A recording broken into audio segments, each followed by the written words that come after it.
Hey everyone, this is Nocturnus with another experience report for the 13 Gates of the Necronomicon. This is an experience with the ninth gate, the Gate of Leo. This gateway opens up into the books of the Necronomicon mythos, and when you pass through it, you can project your mind to read on the astral plane the information that's in some of these books.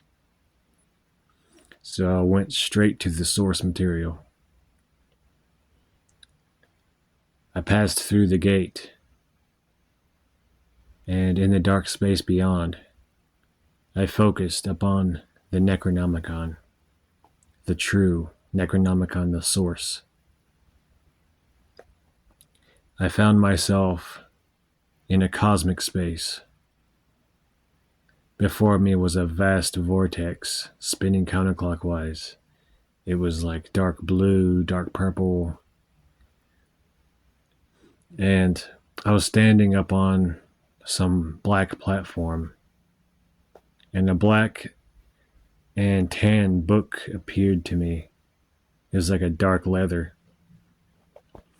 It had a skull emblem on the cover, like in the middle. It looked like it was made out of metal. It was a really heavy tome, like a really heavy book, probably about 4 or 5 inches thick. I opened the book, and when I did, I heard whispers around me, and I sensed some shadow beings gathering slowly as I read the book. Within the book were really, really dark, really stark black glyphs. They emitted sinister energy, and it was written in some kind of cipher. Definitely not in English. So I projected my mind upon the pages to understand it, even though I did not speak it. I just cleared my mind and looked across the glyphs, and visions came to me. On the first page that I visited, it showed that humans walk a path upwards like stairs to their portal of death. So you can imagine everyone on their own stair set going up. Some are longer than others, but they each, at the end, have a vortex of death that they pass through. There is a demon that watches their steps and can be called to make them falter and fall off their steps. What will happen to them after that, I don't know. But I see that it is some form of baneful work. The name of the demon kind of eludes me, but I remember the first few letters of the name was QAL. I'm not sure if that will cause the person to die and reincarnate, or if it will completely disjoint them from their body and they're lost in the abyss. Anyways, I changed pages. I flipped through a few more, and I read this. There is an illuminated one who deceives. It is what appears to some people when they see the light at the end of the tunnel. It is evil, and its nature is like unto an anglerfish. You know how an anglerfish has that little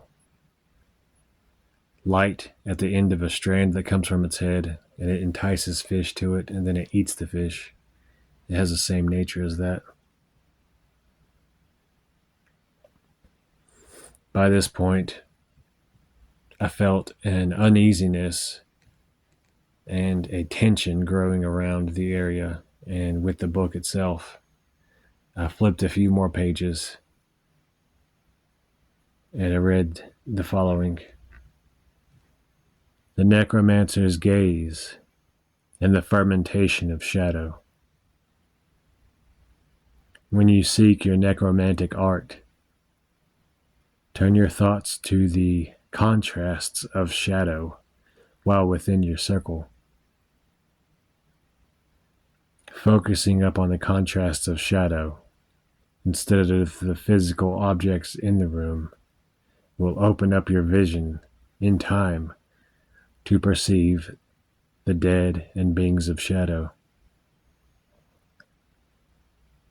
While you do this, hear their whispers to learn secrets.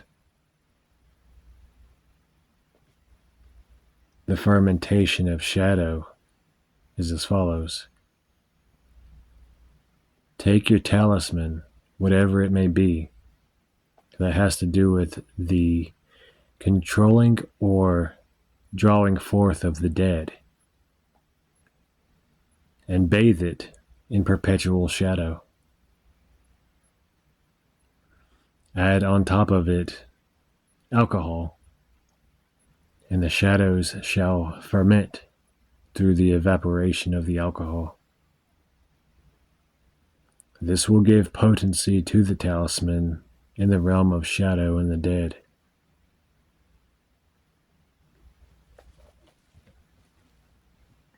After I learned that, I turned a few more pages and read some incantations that had to do with empowerment on the path of necromancy and sorcery. The words of power were very long words, barbarous words of calling and empowerment, which I vibrated out into the abyss.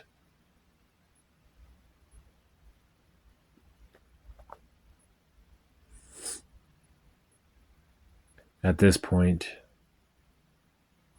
it seemed like the danger was increasing. I felt in danger for my mind, danger for my body, my spirit, and for those that I care about, ironically. And like I was being watched. There is a potent thing known by one of the names of the god Marduk.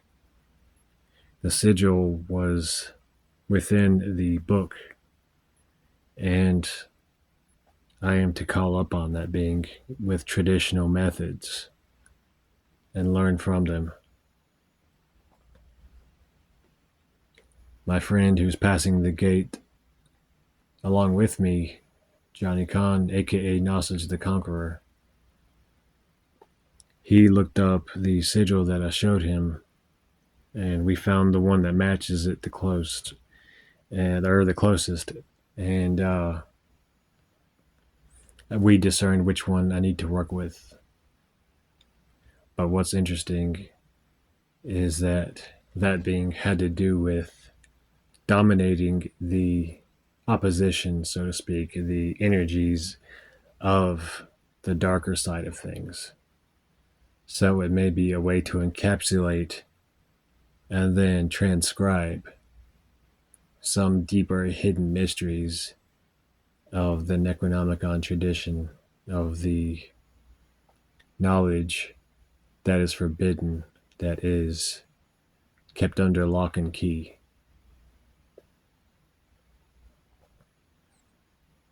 Anyways, I hope you all found this video interesting or entertaining. Like, subscribe, and share.